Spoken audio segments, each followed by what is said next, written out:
Yare. This is Highway 74 going through Cleveland National Forest.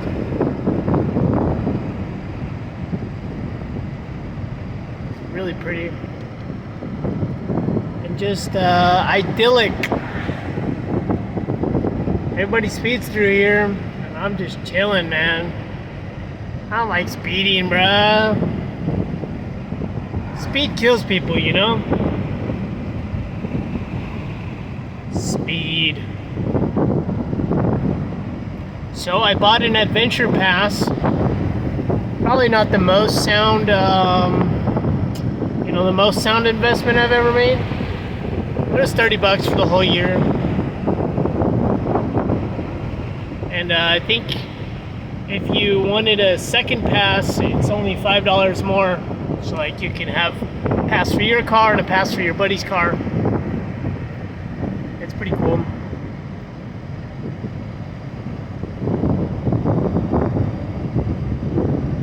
And so the adventure pass is good for, I think it's good for all of California.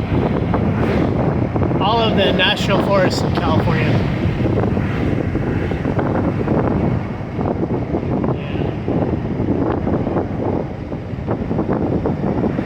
Highway 74 goes through this mountain range. I think this mountain range is the Santa Ana mountain range. I'm pretty sure. The highest peak in this range is, I think it's like 5,400 something.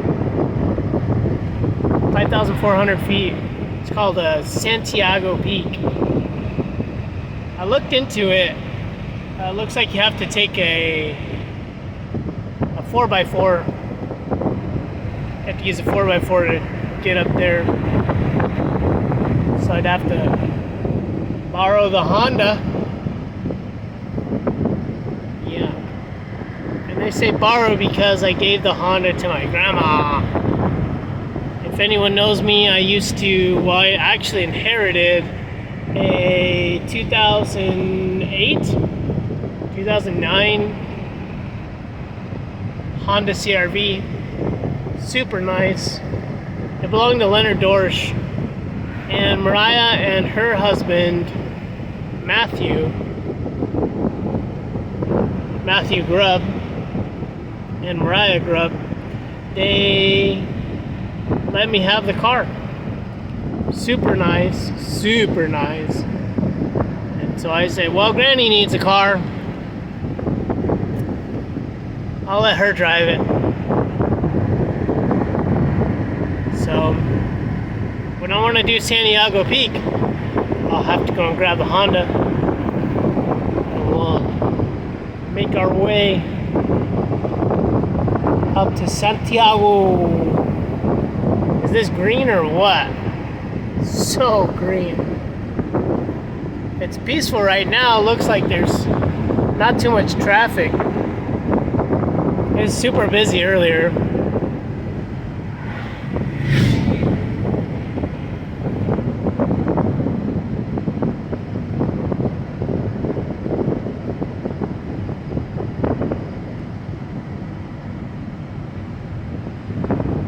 Yeah, there's a bunch of waterfalls in this mountain range.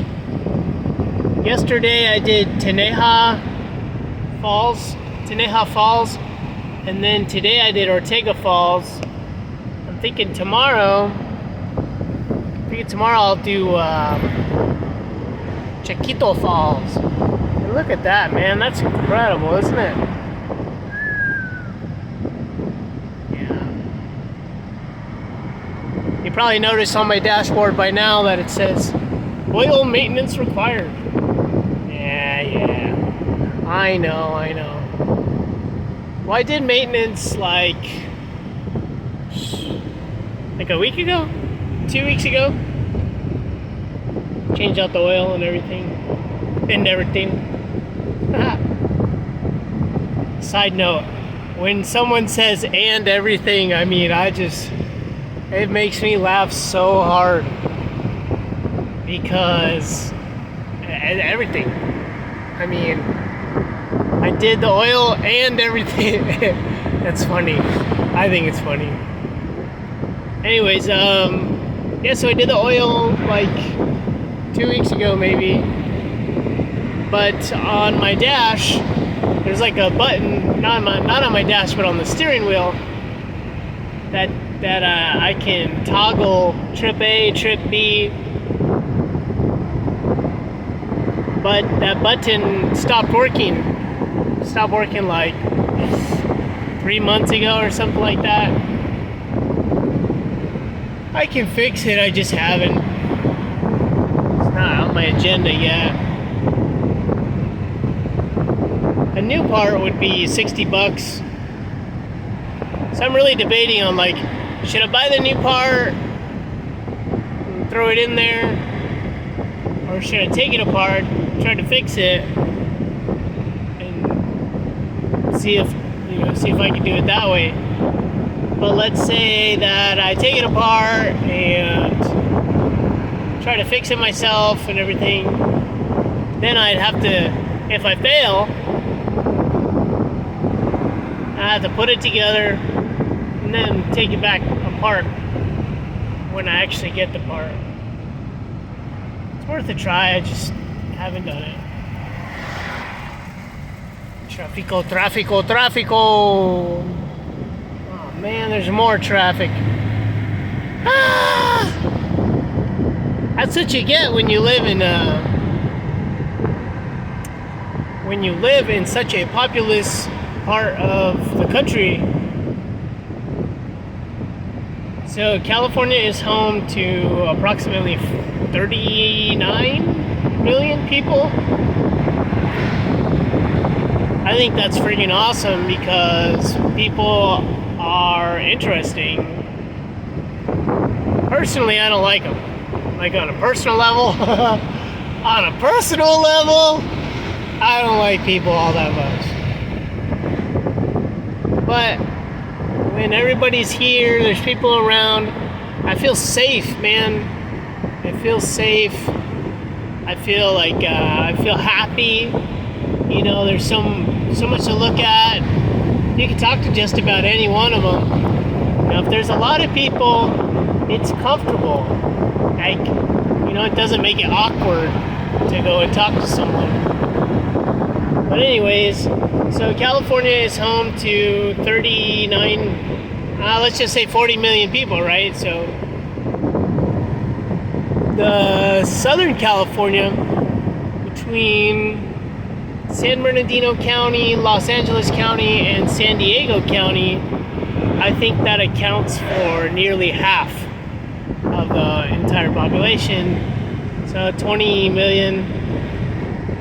Honestly, I think it's 22 million. Oh, look at this bridge. That was fun. Yeah, there's a river under that bridge. Pretty cool. Looks like traffic's not really... They're not trying to go anywhere fast. So, you know, usually you get these guys who are like right up on you, man. Calm down, silly. This is a mountain road. I don't speed anyways. Forget that. I'd like to share a story. It's not really a story because I don't know all the details, but I know a guy who works as an EMT, first responder. He's the guy who drives the ambulance when emergencies happen. Well,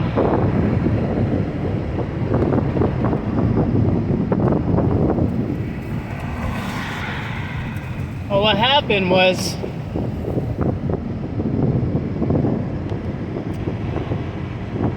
they got a call for a head-on collision on a highway,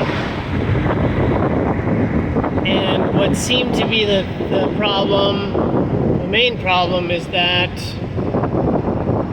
this guy driving his truck wanted to get around someone. And they're going like 60, 55 plus, right? 55, 60, 70, 80 miles an hour on this highway. And they're going over a hill in the rain. Oh, he's like coming up on the hill, and on the other side is a van with a family in it. And I believe there was two children lost their lives that day. And I think the mom lost her life. I don't know all the details, but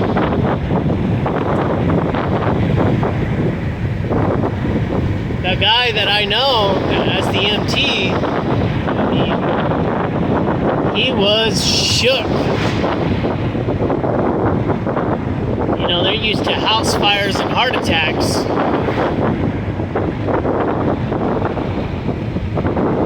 To come up on a head-on collision like that, man, he was shook.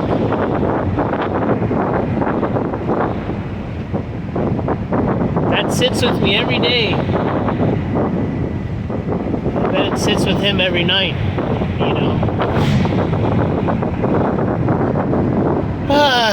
Just this story. I thought I'd share because speeding is deadly. And I don't do it.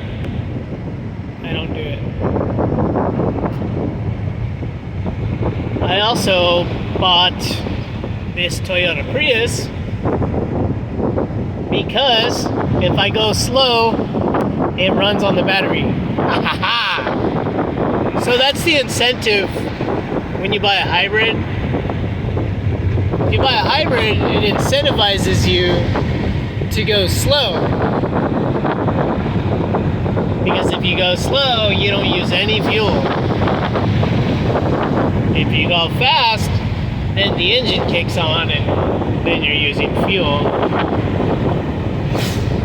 Another good part about hybrid engines or hybrid vehicles is that when you're going downhill, the engine shuts off, and when you're gliding through to a stop sign or stoplight, the engine shuts off. So you're not using any fuel if you're going downhill. Another thing is it uses regenerative braking. So when you use your brake,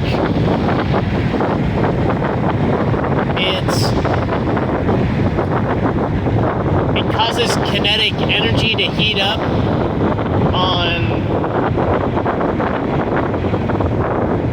your rotors, and your battery, the regenerative braking is that heat has to dissipate somewhere, right? That heat has to go somewhere, and somehow, I don't know how they do it, but somehow they use that heat. They steal the heat, man, off the rotor,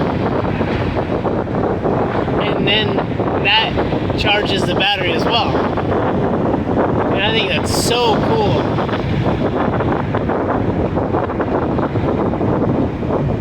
I mean, they've been making the Toyota Prius since I think it was 1995.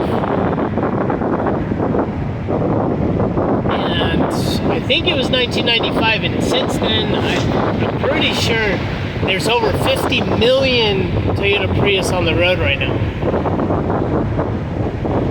I don't know about you, but that is a whole lot of car. 50 million. That's more than more than the people in California. 50 million Toyota Prius. Another fun fact is that if you compare a hybrid vehicle with a battery, the battery can be, I'm not saying this is like total fact, but the battery can be up to 1/8 the size of a full EV. Yay! See, people like when you pull over. I guess. They think I'm being nice, but I'm doing it for me. I'm doing it for me so I can film this video and like just take in these mountains, dude. Not only the mountains, but the trees, the grass. I don't want to hit a deer. If I hit a deer, I will not be happy. I will not be happy, dude. I'll literally cry. Another fun story about deer or whatever. Deer, it's either, what is it, deer? Or it was an elk? So I'm chilling in my room, living out in Colorado at the time. And a friend of mine, well, my roommate, he knocks on my door to my room. He says, "Hey Josh, what are you doing?" I'm like, not much. What are you doing? He says, "Hey man, dude, we got a call, or I got a call from a friend. He's up in the mountains and he needs help." I said, "Okay."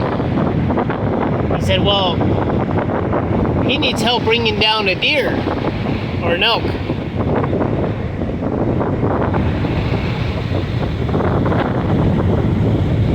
He needed help bringing an elk off the mountain. And I was like, okay. So, wow, look at that.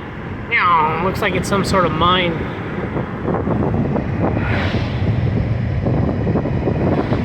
So I said, okay, I'll go with you.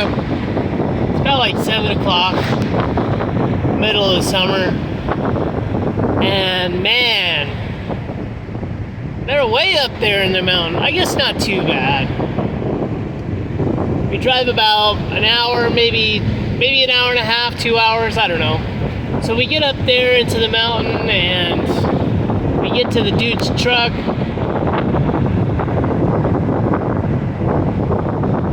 And we start walking up in the forest in the middle of the night. Well, not the middle of the night, it's like maybe 9 o'clock, right? So it's dark, and my roommate, he's got his flashlight out while we're up there, and they got their flashlights, so we signal each other. We walk up there, and I'm cool, like, I'll help bring this elk down with you guys. This is a new experience for me.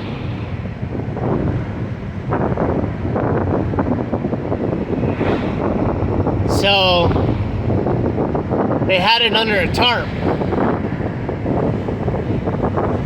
and my buddy, he like moved the tarp, and there it was,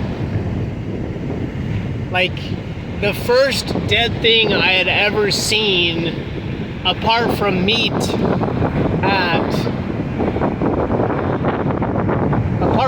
at the grocery store. I had never really actually seen like dead meat or dead carcass.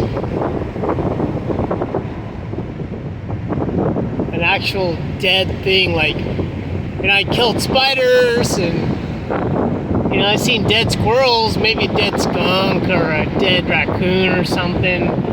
But this elk was like human size. It was like 200 to 300 pounds. And there it was, cut in half. Torn asunder. I like, oh my goodness, dude. I think I'm gonna throw up. And one of the guys, he's like, "Are you serious?" I'm gonna. And I started throwing up right there. It was the first thing I'd ever seen that was dead like that.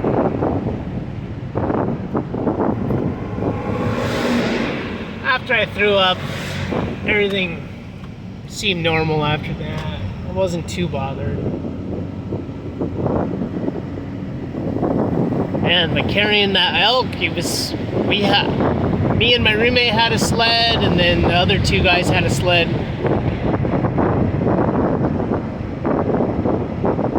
Like dragging this sled with this like 150 pound elk, 150 pound piece of dead meat.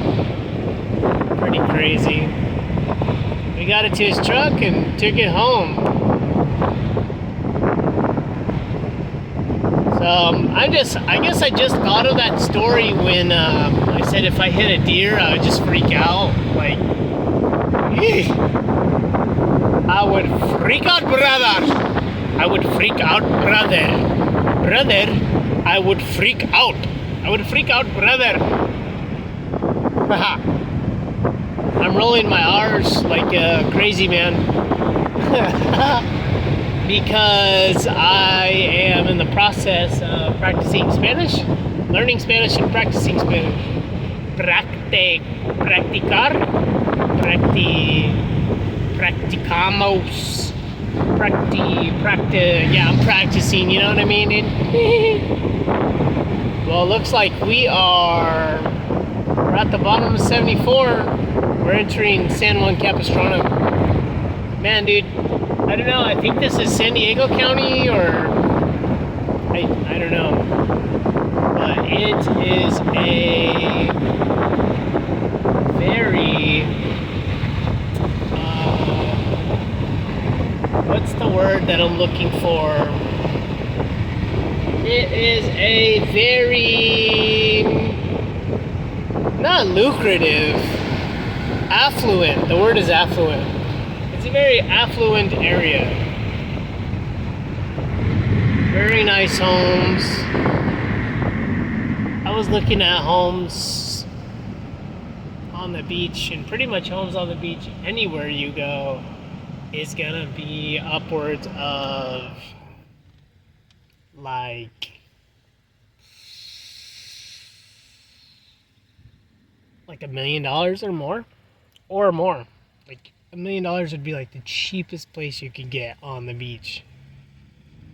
And I was like, okay, I guess we have to get a house somewhere else. It's not like I couldn't get $1 million. It's just that I don't want to be a slave. I'd like to pay my house off before I'm 60. You know, I don't want to be all super old and like having a house payment. I don't know. Well, maybe, I don't know. Like, I'd have to think about that a little more. Oh gosh, that drive is so beautiful. And now I'm going to San Juan Capistrano. I'm gonna stop by the church. It's like it's a Catholic church. It's a mission. Does anyone else remember learning about the missions in like 3rd grade? Like, why is traffic stopped? It's a green light. Oh well. I'm not complaining, I'm just confused.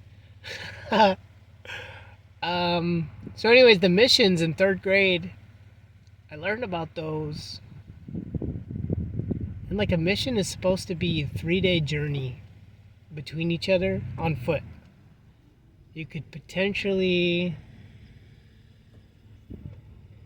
maybe there's an accident. You could potentially travel from one mission to the other mission by foot in 3 days. Pretty cool, pretty sweet. I'd like to do something like that someday. Anyways, I'm gonna get off this thing, but I love sharing my memories and little stories, things that come up out of my mind. They just crawl out of the deep spaces of my head. Yeah, I love going through that canyon. That's Highway 74. All right, peace.